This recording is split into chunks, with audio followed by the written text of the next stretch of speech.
গত ৩-৪ দিন আগে আমার প্রোগ্রাম ছিল ঢাকায় মগবাজার। বাংলাদেশের সব বড় বড় উলামায়ে কেরামরা ওই জায়গার মধ্যে বয়ান করে। সকাল 11টায় বয়ান। আমি কুমিল্লার বাসা থেকে অল্প একটু ঘুমায় যখন রওনা করলাম, দেরি হয়ে গেল।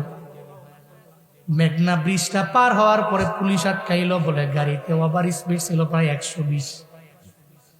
চলবে এখানে আসি, কিন্তু 120 কেন? মনে হয় মামলা দিয়া দিব এমন একটা ভাব। হঠাৎ করে গ্লাসটাকে পেছন থেকে আমি নামায়া বললাম, আসসালামু আলাইকুম। বলো, হুজুর আমার বাড়ি খুলনা, আপনি জুনায়েদ আল হাবিব, আপনার বয়ান আমি শুই না। কত মা বাবার বয়ান শুই না, চোখের বাণী ফেলায় ফেলায় আমি কান্না করছি। হুজুর অসুবিধা নাই, কই যাবেন? আমি কই মাহফিলে যাবো।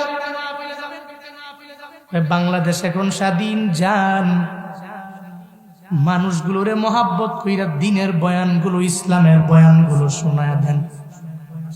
আমি মনে করলাম রে বাবা, অন্য কেউ হইলে অবশ্যই বলতো আগে 3000 টাকার মামলা দাও, এরপরে যাও। কিন্তু আমারে দেখার পরে কেন চাইরা দেয়? আমার টাকার পাওয়ারে না, সব আমার মদিনাওয়ালা নবীর আদর্শের সম্মান, ঠিক কিনা? এই জন্য বলি, নবীর আদর্শের মালা গলায় লাগে রে বাবা। জীবন চলে গেল ছাড়বা না। মায়ার নবীর একজন সাহাবী হযরতে আব্দুল উজ্জা কালেমা পরে মুসলমান হওয়ার পরে নাম হলো আব্দুল্লাহ জুলবাদাইন। ছোটবেলায় আব্দুল উজ্জার মা দুনিয়া থেকে বিদায় নিয়ে চলে গেল। ছোটবেলায় মা যখন বিদায় নিয়ে চলে যায়, সন্তান কত পরিমাণে পাগল ভাড়া হয়ে যায়। এই 70 বছরের মুরব্বী যদি মা হারায়ার পরেও দেখবেন চোখের পানি ফেলায় কান্না করে। 80 বছরের একটা মুরব্বী দেখবেন মা যখন বিদায় নিয়ে চলে যায়, মা মা বলে চিল্লায়, মনে হয় 10 বছরের একটা ছেলে।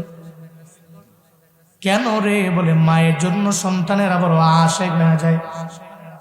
মনে মনে ভাবে, দুনিয়ার কেউ আমার আপন না, আমার মা বড় আমার আপন। মায়ের মতো আপন কেউ নাই। আব্দুল উজ্জা যখন দুনিয়া থেকে মা বিদায় নিয়ে চলে গেল, বাবা আর একটা বিয়া করে আনলো। এখন ঘরের মধ্যে নিচের আপন মা নাই, ঘরের মধ্যে আরেকটা ঘরের একটা নমুনি ঘরের মধ্যে আনলো। যার আপন মা নাই, ওই বান্দা বুঝে আপন মায়ের কি পরিমাণে দাম। ও আল্লাহর বান্দা, আব্দুল উজ্জা এখন মা হারায় বড় অসহায় হয়ে গেল। এখন পরিপূর্ণ কদর জানে, কদর দিতে পারে আমার মায়ের কি পরিমাণে কদর। বাবা বিদায় নিয়ে চলে যাবে, মাও যদি বিদায় নিয়ে চলে যায়, গেলে আমার মাও নাই, আমার বাবাও নাই। লাকাদ কানা লাকুম ফি রাসূলিল্লাহি উসওয়াতুন হাসানা। আল্লাহ পাক বলেন, মদিনাওয়ালা নবীর মাঝেই তো তোমাদের জন্য রয়েছে উত্তম আদর্শ। ওই আদর্শ গ্রহণ করে নাও। ওই আদর্শের মালা গলার মধ্যে লাগায় বান্দা তুমি আগায় যাও। আল্লাহ পাক বলেন, দুনিয়াতে কত মানুষের আদর্শ তুমি দেখতে চাও,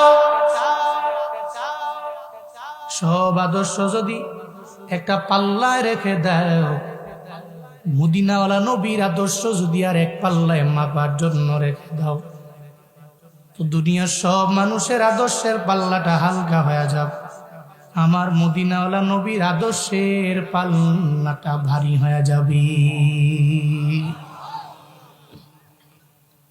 আল্লাহ পাক বলেন,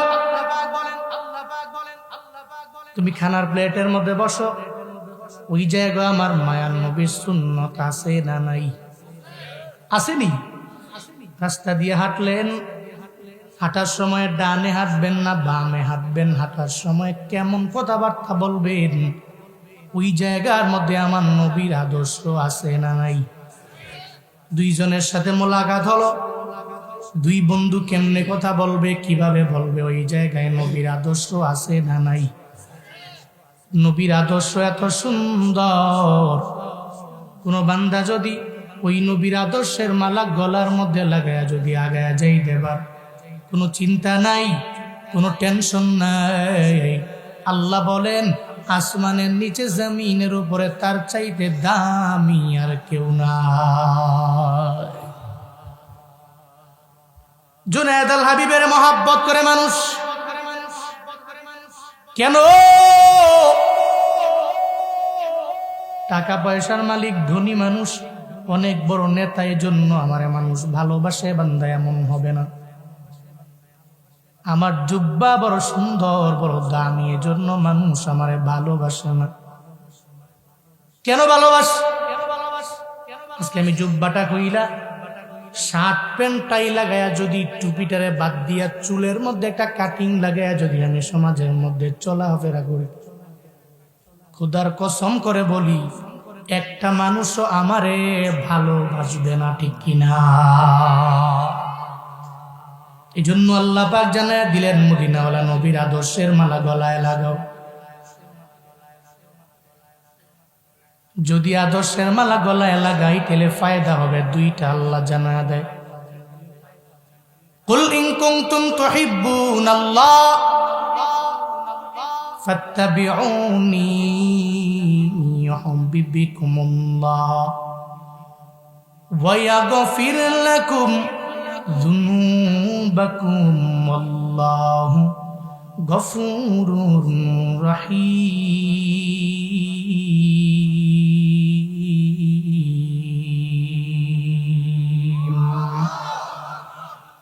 রাসূলকে অনুকরণ করবে যখন, আমার আল্লাহ হয়ে যাবে বান্দা তোমার আমার আপন।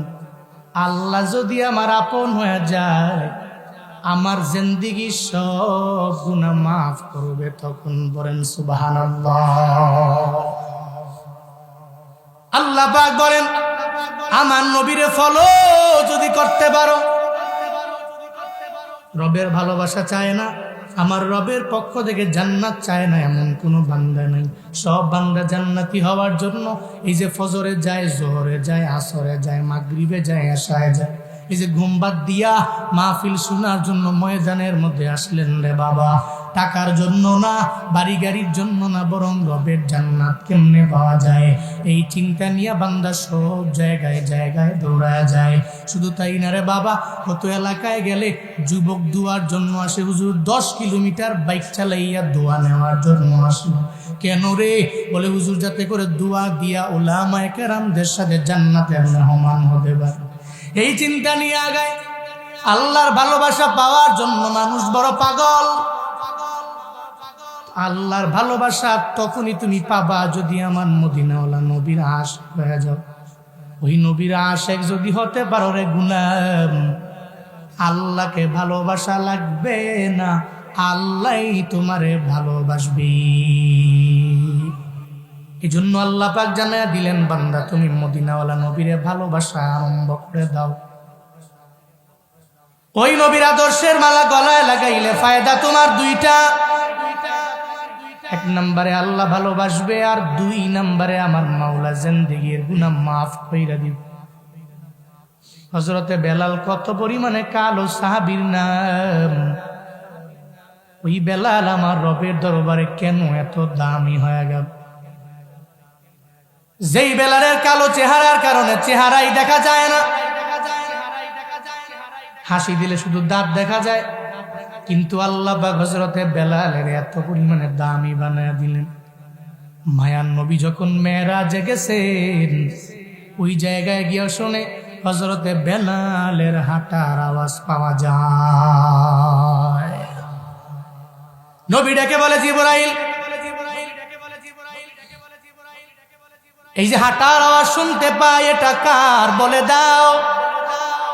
জিবরাইল বলে নবী আমার, আপনার একজন সাহাবী আছে, কালো সাহাবী, যেই বেলাল আযান না দিলে ফজর হয় না।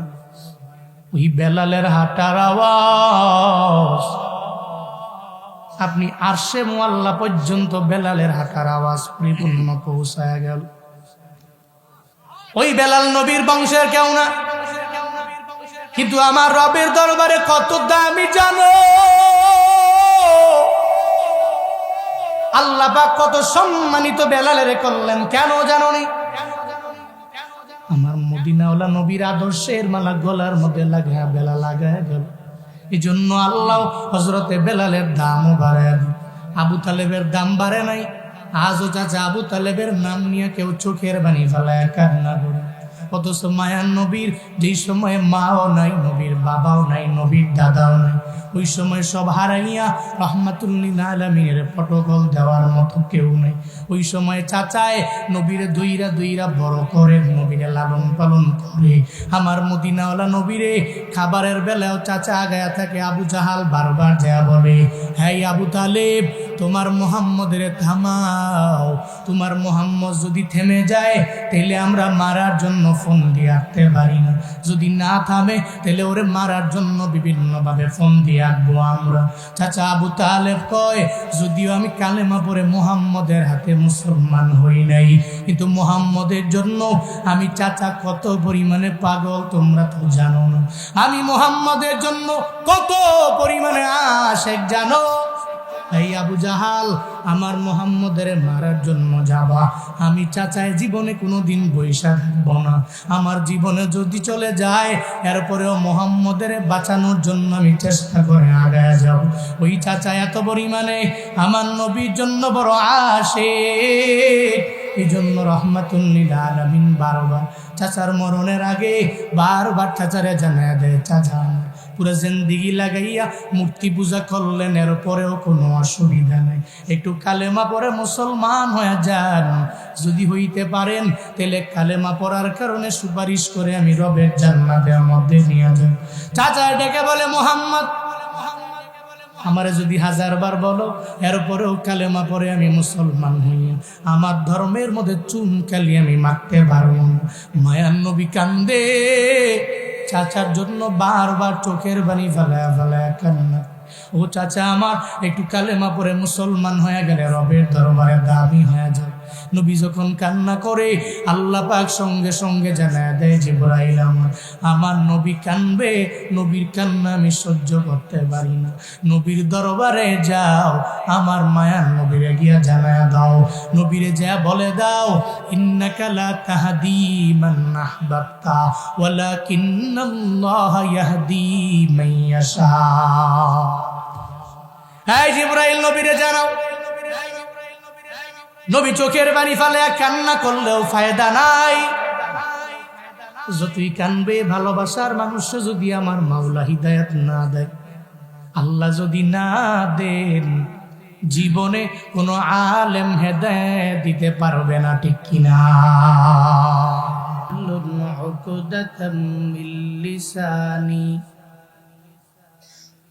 واحلل عقدة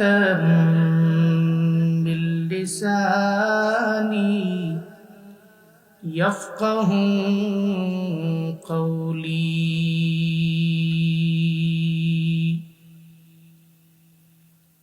ربي زدني علما ربي زدني علما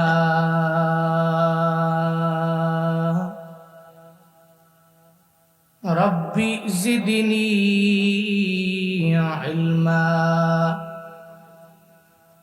ربي يسر ولا تعسر وتمم علينا بالخير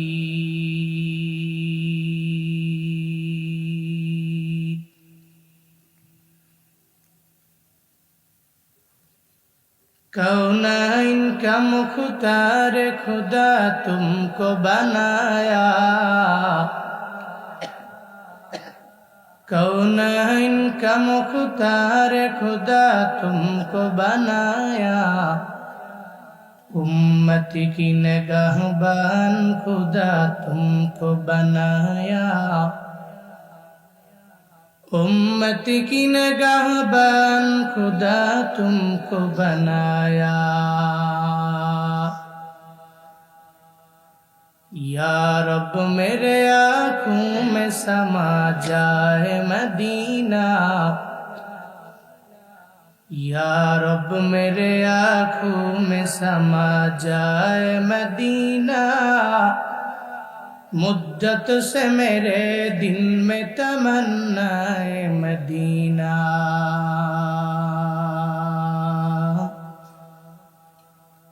मुद्दत से मेरे दिल में तमन्नाए मदीना ला इलाहा इल्लल्लाह ला इलाहा इल्लल्लाह ला इलाहा इल्लल्लाह ला इलाहा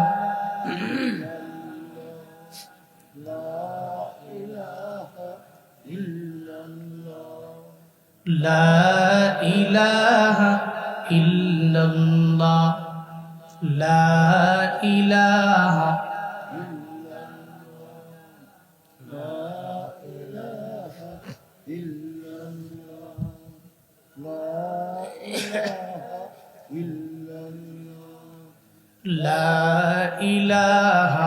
إلا الله لا إله إلا الله لا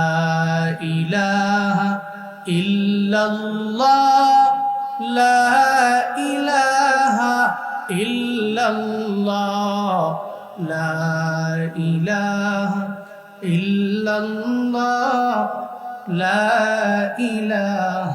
إلا الله لا إله لا إله إلا الله لا إله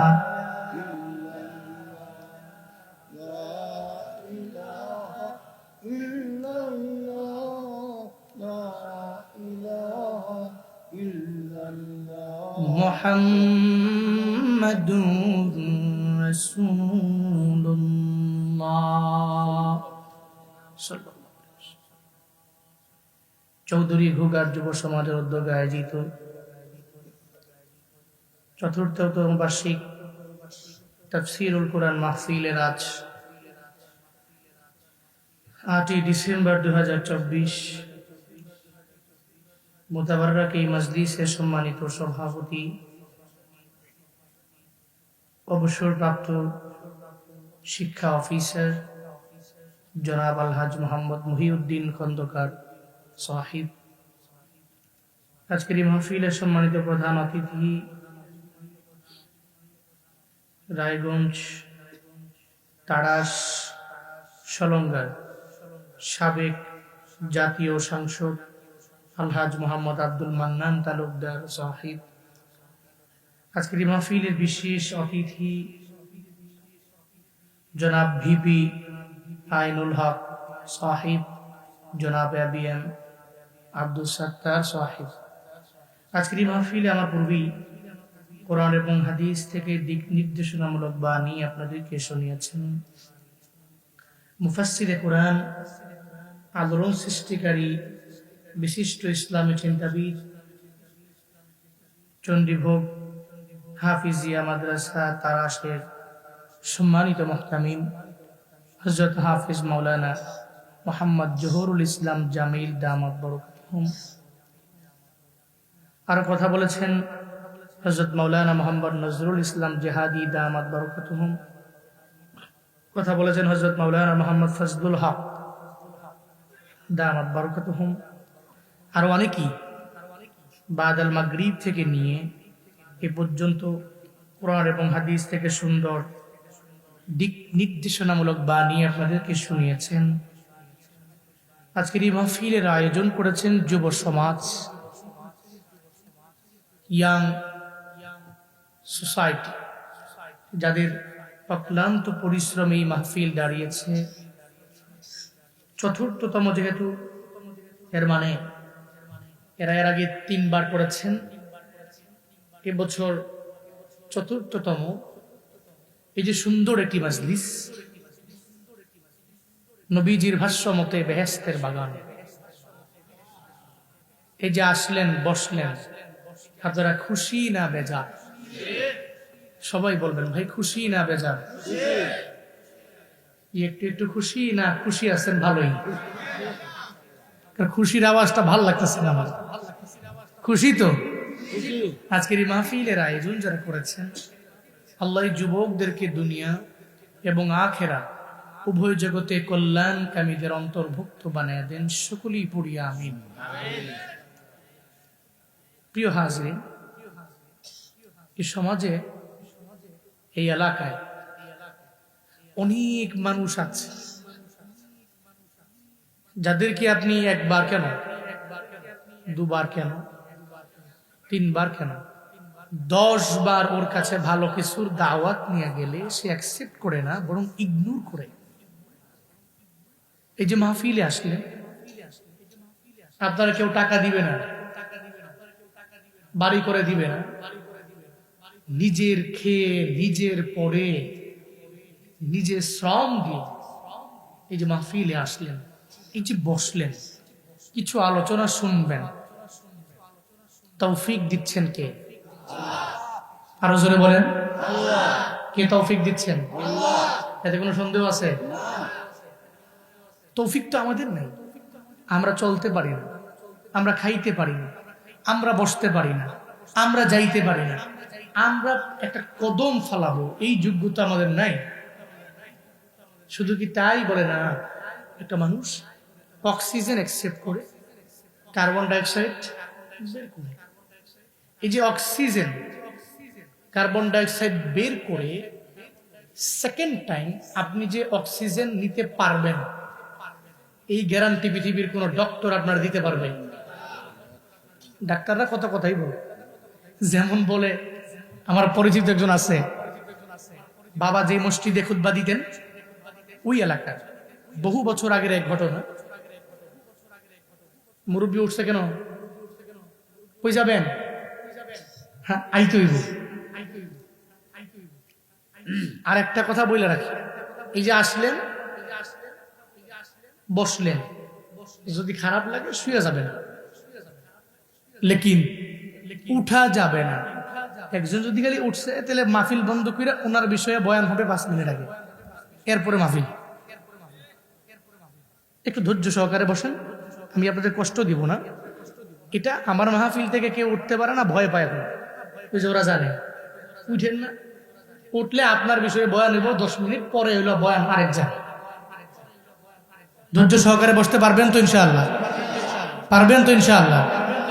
মানুষ স্বল্প, অসুবিধা নাই।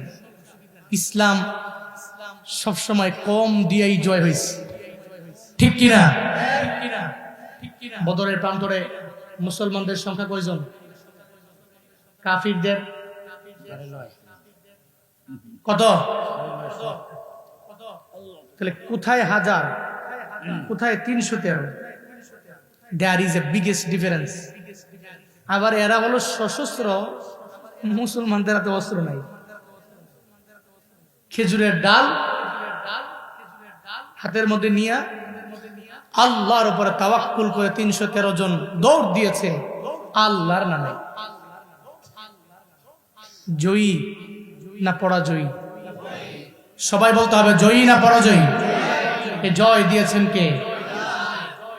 এই যুদ্ধে নুসরত, সাহায্য, হেল্প করেছেন কে?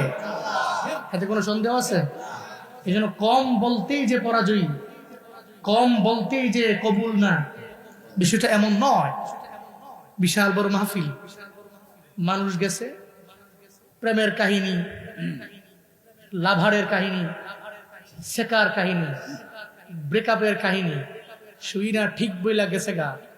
একজনও গিয়া নামাজ জীবনও ধরে না, উল্টা আরো প্রেমের প্রতি আসক্ত হয়ে গেছে, আসক্তি আরো বেড়েছে। কবুল নয়। ছোট্ট একটা মাহফিল, বক্তারে কেউ চিনে না, বয়ান করতেছে নামাজের বয়ান, রোজার বয়ান, আমলের বয়ান। একটা মানুষ যদি গিয়ে নামাজ ধরে, খুদা কা কসম করে বলতে পারি, এই মাহফিল রবের দরবারে কবুল।